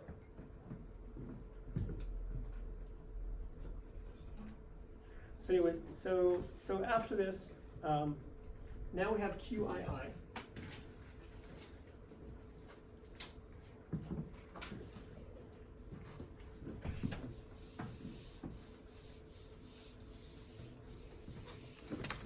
Right. So this is your observed pair probability, and this is your expected pair probability, and the ratio is your odds, right? Or your odds ratio rather. And you take the log base 2 for a simple reason that converts it to bits of information. So if for instance, if the actual occurrence of, let's say, AA is twice EAA, or twice as much as expected, then log 2 is 1, because 2 to 1 gives you 2. Wait, no, sorry, it's 0, because 2 to 0 is 2. Oh, sorry, no, I said it wrong. What we've got is almost 1, but this would be 1 if it were double, but it's not. Anyway, if it were double, then the log 2 of the odds ratio would give you 1. So it's 1, kind of 1. Well, I don't know if we need to discuss why it needs to be bits in this case. We'd have to go into a different discussion for that. But anyway, this for the case of that, double the probability would be 1. But in this case, all your odds ratios were basically, QAs were basically the same as expectation, more or less. Like in here, we had unity, right? And so that's going to give us 0 for everything. And so 0 for us means just as much as expected, not more. So when you see that, you know that there's nothing non-random happening. On the other hand, if you see like valine to isoleucine, you should expect to see more than 0. And if you don't see that, then it should be red flag. You say, wait, something's wrong with this substitution matrix. Just the last technical part of this is you have to multiply this number by 2 to get the blossom, because it uses half bits.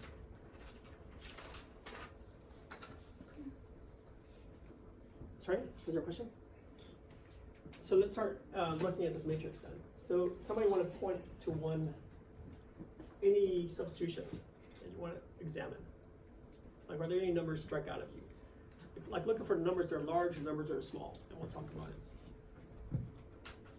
This is single letter code, and even I forget some of the correspondence sometimes. But anyway, let's just start by looking for big or small numbers. Amparo, do you see one you want to look at? Somebody's saying something. Is that Sophia? I don't know. Choose doing like randomly. Yeah, choose an outlier, not a 0, Not a 0. and not a diagonal number. Okay. Valine to.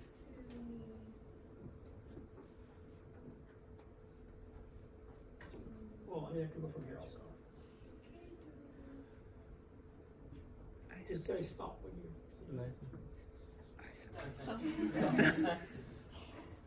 Okay, -3. So that is more likely or less likely than expected?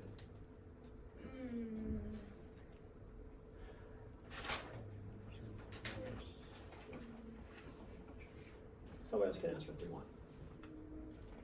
Assad? It's less likely because it's negative. Exactly. And it's V to R. So I'll just tell you, it's valine to arginine. Would you expect that substitution to occur and be accepted in evolution? Why not? You have the answer right now.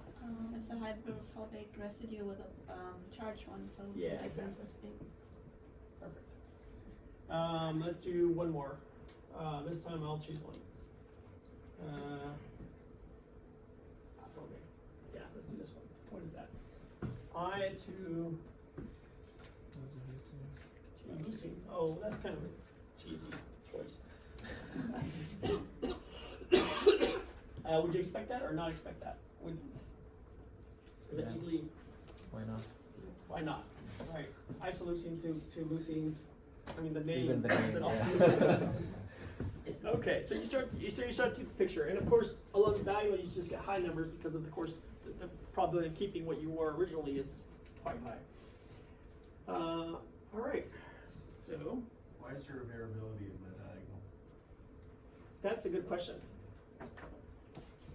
I don't have the answer.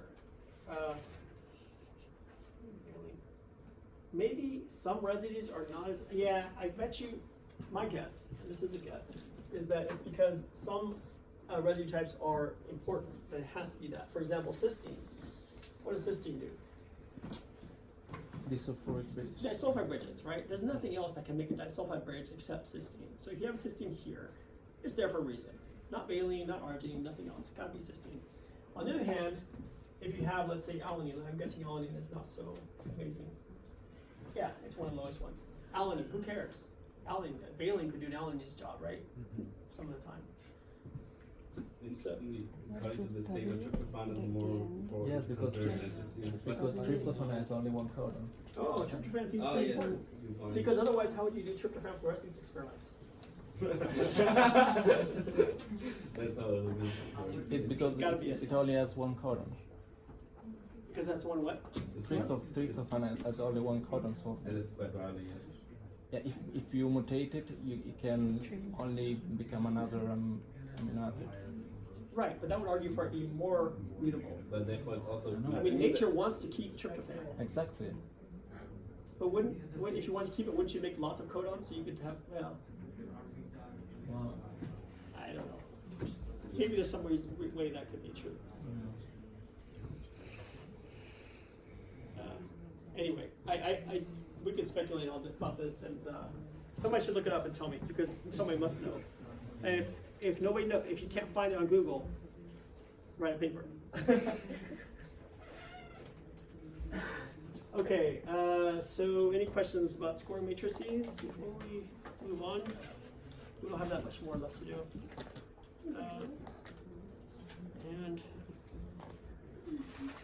yeah, so next we're going to talk about significance. Oh, first compare a little bit PAM versus Blossom.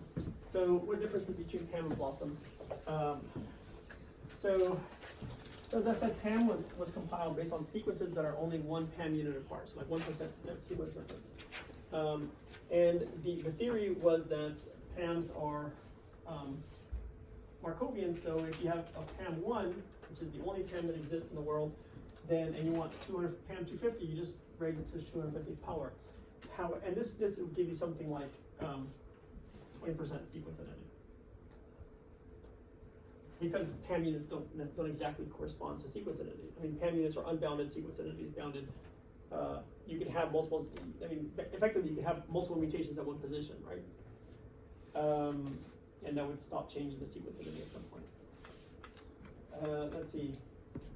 And on the other hand, Blossom is different. Blossom doesn't follow this sort of method of calculation. Instead, you take into account the degree of divergence at the time that you compile your multiple sequence alignment. So you want a Blossom 62, you compile sequences that are 62%, have 62% sequence identity, either maximum or average or something like that. Yeah, and I think this is more of a technical difference, but anyway, Blossom is based on conserved blocks. So you go into like blocks or some database of conserved alignments that are based on conserved regions, and PAM is on the other hand based on full sequences. I mean, I guess that's easier to do when you have 1% sequence or 99% sequence identity. And Blossom is derived from a larger data set, so it's typically more accurate than PAM. But it turns out that's not due to any underlying mathematical weakness on the part of PAM. Quite to the contrary, it's just because PAM was compiled in a smaller data set because it came earlier in history. These guys, Gannett and these pictures, Gannett and Jones, Taylor, Thornton, what they did is they used the same mathematical derivation, but they just used larger data sets. And now you can use these, and you'll get better results for phylogenetic trees. And I would think the reason is because you can have more control over your evolutionary time, right? You can say, oh, okay, I want there might not be such thing as a Blossom 39 matrix, right? But you can easily construct one by multiplying Pam lots of times. Okay. And then, so last thing we should discuss is sequence identity, significance of your alignment. And the way you do this is with a double extreme value distribution. So these guys, Altschul and, starts with K, I'm sorry, name slips my mind. Anyway, they derived all the math to figure out what sort of probability you have of finding a match randomly. And so the way they went about it is they said, okay, imagine that you have a sequence of infinite length, and then you start scrambling it, and you count up what's the probability of finding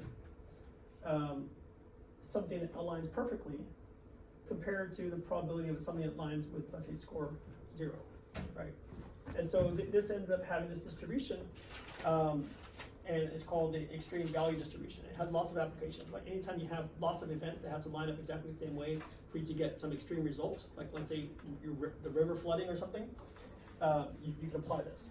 And so the idea is that you look at your sequence alignment score, and there's some number of sequences, or some number of combinations of this infinite sequence that will result in that score or higher, right? And so you take the area under this curve to the right of your score, and this corresponds to the probability that this could have arisen by chance, right? That kind of makes sense?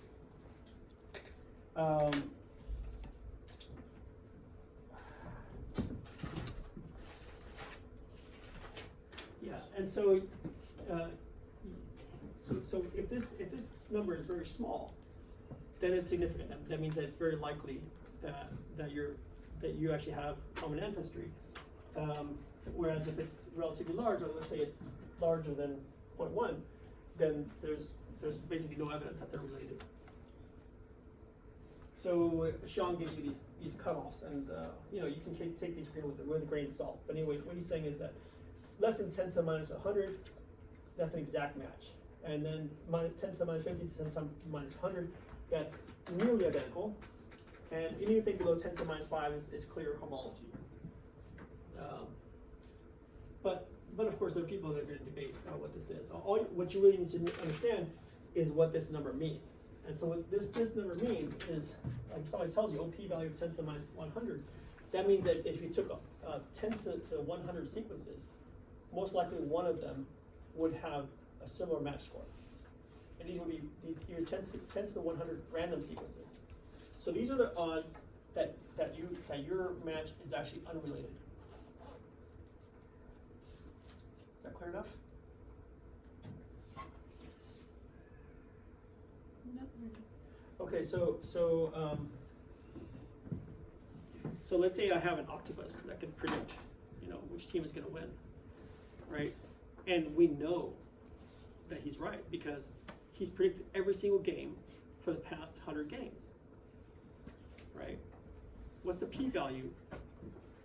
What are the odds that he's actually a random octopus, that he just choosing these balls out of a can randomly, right? So if you just imagine that each game has a probability of 0.5, or he has a probability of 0.5, he's just a random octopus, not a special octopus.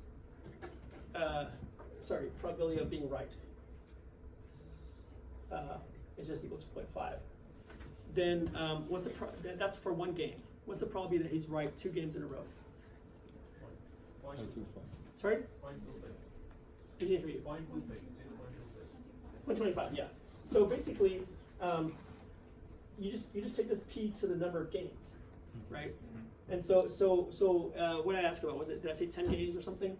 Anyway, so the probability that this octopus is right for 100 games in a row is 0.5. Let's just say 10 games in a row. 0.5% 10. What? Somebody do that for me.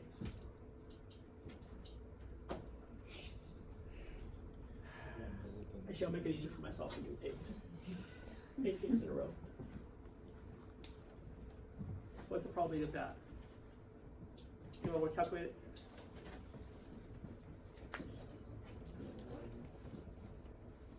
Some of you already know the answer.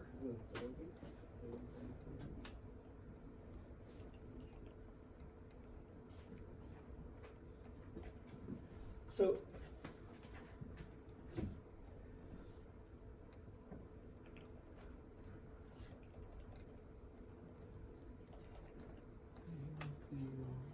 Zero 0.0039. so those are pretty good odds that this is a special octopus, right? There's only a 0.4% chance that he's just a random octopus, right? So that's p-value. Of course, there are a lot of octopuses in the world, right? So that's the problem. If there's more than like the inverse of this, like let's say whatever this is, 300 octopi in the world doing this, odds are there's one octopus out there that's picking all the right balls 8 games in a row. So yeah, this is the probability that this event is random. Is that even better? Okay.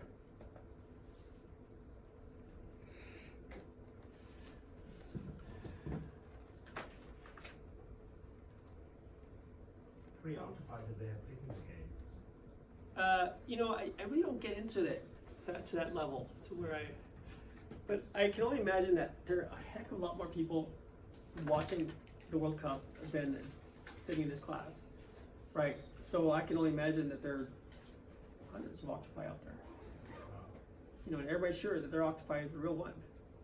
Octopus, sorry. Yeah, so. Yeah, so I mean, multiply this times the number of octopi. Actually, let's just do this. Let's say there are 300 octopi in the world. What's 300 times 0.0039? Actually, this is 1 over 256. That's why I chose it. So if you want to make life easier for yourself. Actually, you know what? I'll make it a little bit easier. Let's say it's 1,000 octopi in the world. How many octopi do you expect to have this sort of batting average of picking the right ball?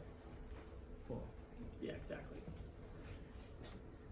3 and then 1 that's missing a leg. Sorry? 3 and then 1 that's missing a leg. Yeah.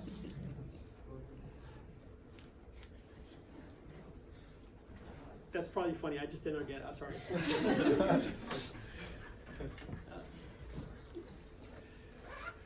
Okay. Are there any other questions?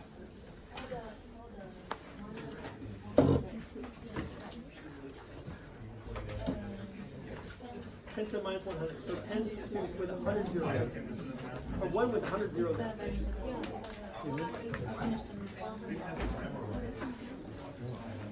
I'm not sure I agree with this cutoff. But it's like a